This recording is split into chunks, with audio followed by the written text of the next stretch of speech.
Hi and welcome to Edible Earth. So we've got a bit of a heatwave crisis going on in the garden today.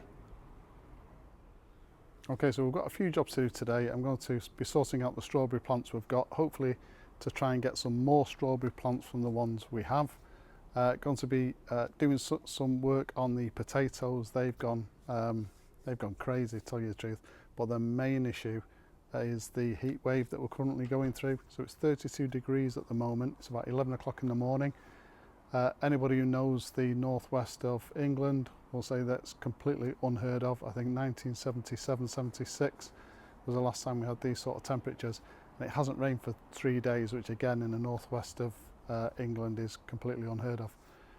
So we're going to have a look at that. And again, this channel really is a learning curve for me. So if anybody's got any suggestions with regard to what you see in the video today, please put it in the description below. I'm just willing to learn anything.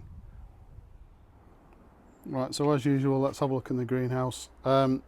These plants have been well watered. I am very conscious that I don't water them too much.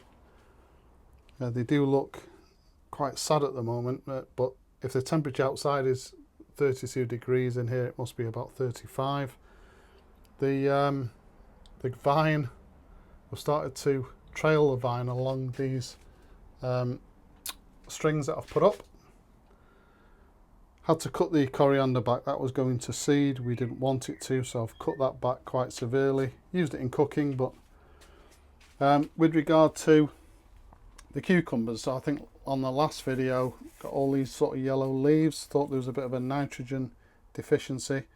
Did our first feed with a nitrogen rich liquid fertilizer, and the new growth has gone really green, so that's great. Still producing a lot of these miniature or mini cucumbers. This one is exactly the same, so we're getting plenty of them. With regard to the pepper plants, not a great deal going on with that one. It is flowering, but we are obviously interested in producing some food for us. These tomato plants, so they are really disappointing. I've never grown tomatoes and had so few tomatoes off a plant.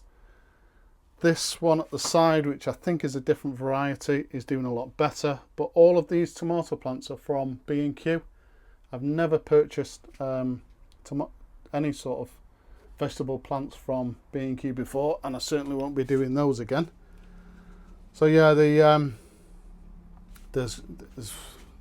not that good. This is our cucumber plant, which was the only seed that came through on our disastrous seed sowing episode. I think that might be too late in the season, but hopefully we might get some cucumbers off that.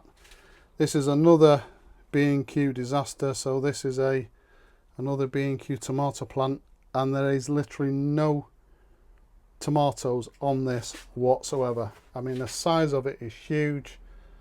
We've got some trusses trying to develop here, but this happened at the bottom of the plant. I'm not sure if there's something seriously wrong with this, because the leaves have started to curl up. So if anybody knows what might be potentially wrong with this tomato plant and if we can rescue it. But as I said, there are no tomatoes on this at all. There are no trusses on this particular plant that I can see. Well, there's one just down here, but that hasn't produced anything. Don't know if you can see, it's just down there.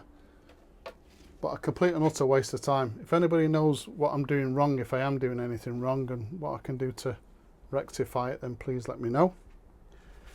With regard to our ginger experiment, so we put some shop purchased ginger in here, and I don't know if you can see it, but we're starting to see some shoots coming through, which is great. Basil, never had an issue with that. We've just made some amazing pizza dough sauce from that. That's been a real success. Cucumber again, producing quite a few cucumbers, so that at least we've got some success story. This is a pepper plant that we purchased.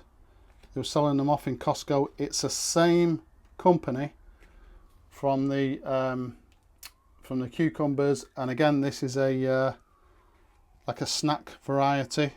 We've had a few peppers off this and it's producing more, so that's great. Our other pepper plant, that is producing some peppers, which is great.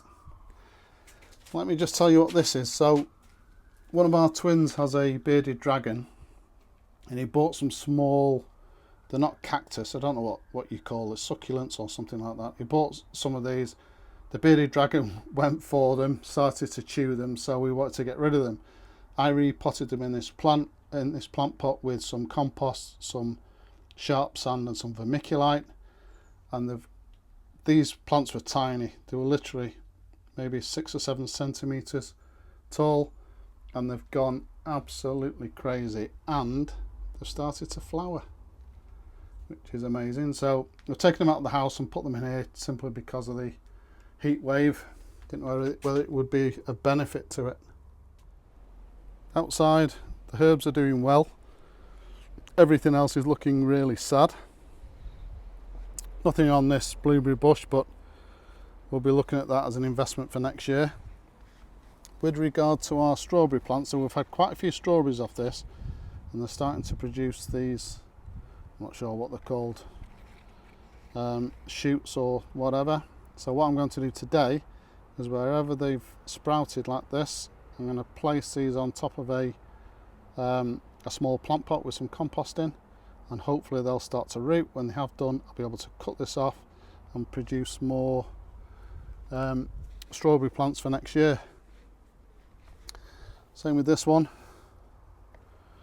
So we've got a strawberry plant there, so that'll go onto a pot, and then we've got them sort of running all the way up.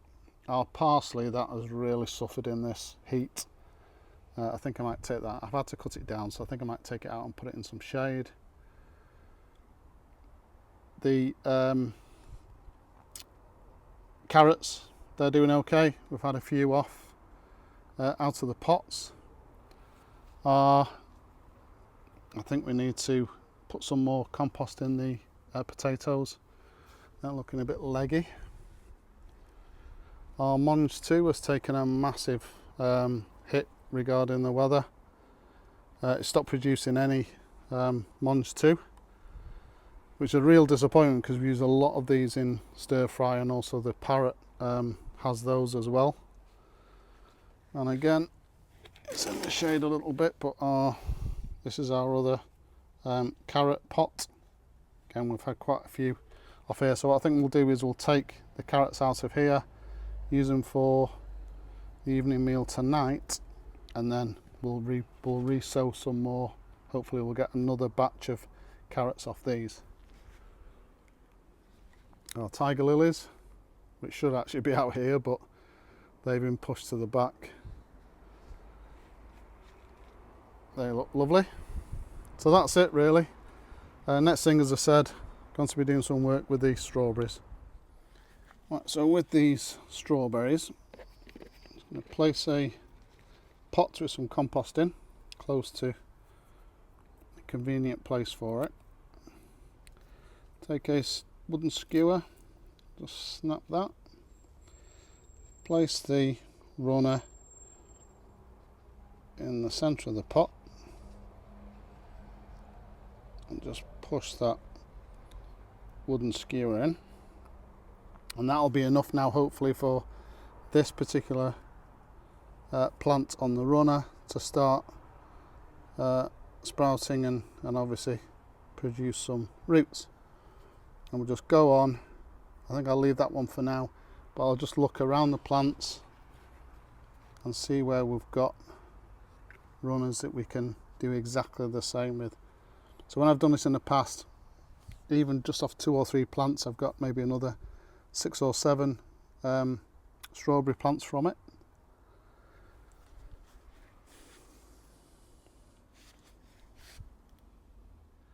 And the last thing to do for this video is to check out our compost bin to see whether we are actually producing compost. Never done this before, so quite fascinating for me.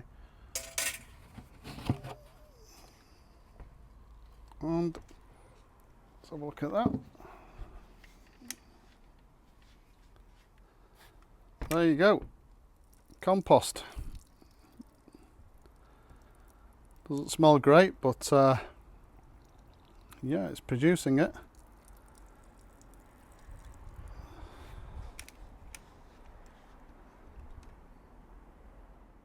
Okay, so that's it for this particular video. The heat is incredible. So as I said, if you've got any suggestions on how I can deal with this heat, please put a comment in the description below. Please subscribe to the channel, and as usual, if you've enjoyed this particular video, hit the like button. Thank you very much for watching.